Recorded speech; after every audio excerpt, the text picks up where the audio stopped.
When I came into office, I inherited a deal that President Trump negotiated with the Taliban. Under his agreement, U.S. forces would be out of Afghanistan by May 1, 2021, just a little over 3 months after I took office. U.S. forces had already drawn down during the Trump administration from roughly 15,500 American forces to 2,500 troops in country.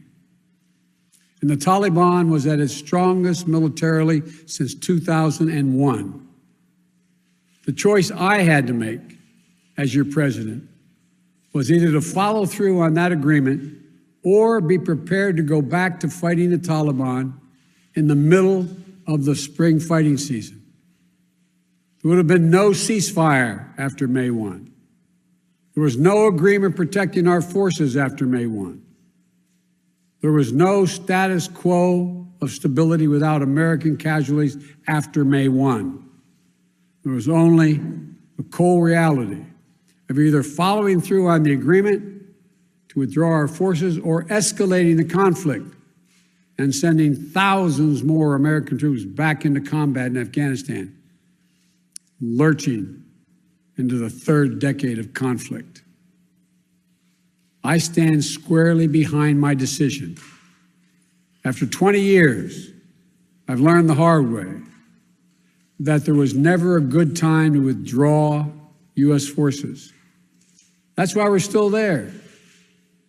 We were clear-eyed about the risks. We planned for every contingency, but I always promised the American people that I would be straight with you. The truth is, this did unfold more quickly than we had anticipated. So what's happened? Afghanistan political leaders gave up and fled the country.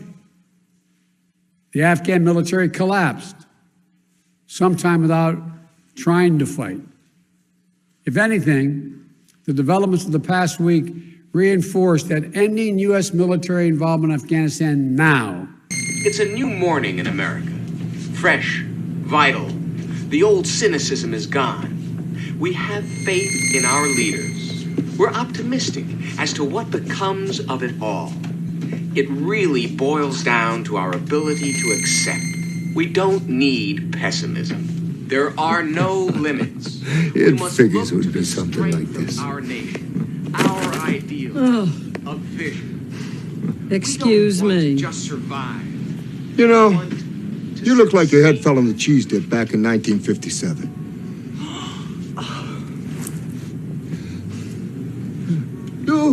You're okay. This one, real fucking ugly. You see, I take these glasses off, she looks like a regular person, doesn't she, huh? Put them back on, formaldehyde face. That's what we got. That's enough out of you.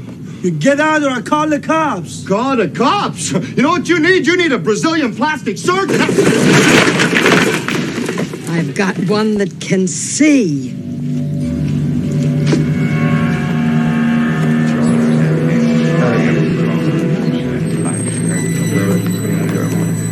He's a tall, Caucasian male, doesn't appear armed, wearing sunglasses. I don't like this one bit. Not one bit.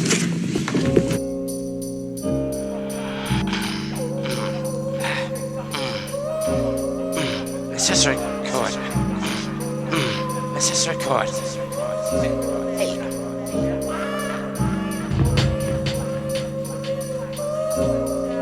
Let's just record.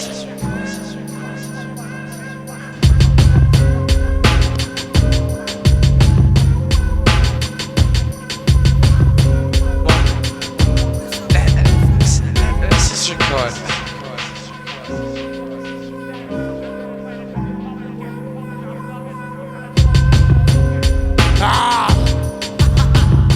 Put your hands in the air. Tonight is a special night. Yeah. Put your hands in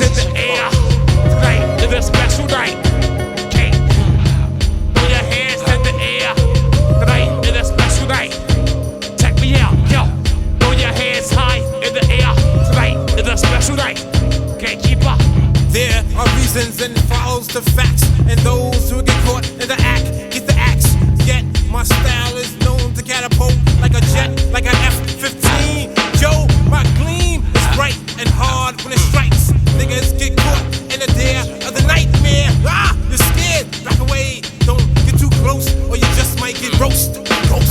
Ha! I come with the pharaoh, the sparrow, the crow, just like an arrow in the bow. Ha! I pierce through your toe, your knee, and your cap. Ooh, decapitate and scatter at. Ooh, and batter at thieves and villains, those who like killing. There's the willing, Lord. That's the way that they choose when you are bound to lose. Throw your hands in the air. Yes, tonight is a special night. Put your hands in the air. Tonight is a special night. I said, put your hands in the air. Yes, tonight is a special night. Whoa, your hands in the air. Tonight is a special night. Well, it's the boom.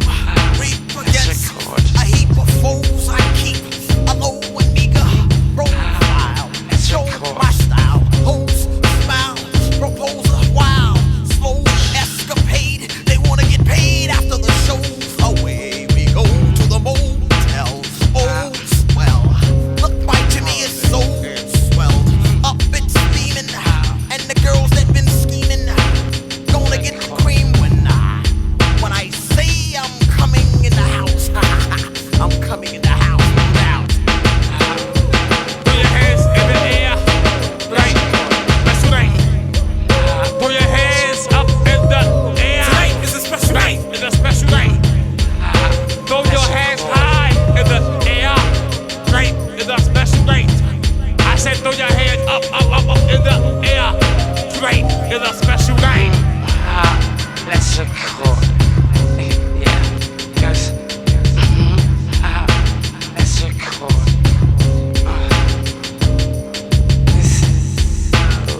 Is it real? I don't know how I feel.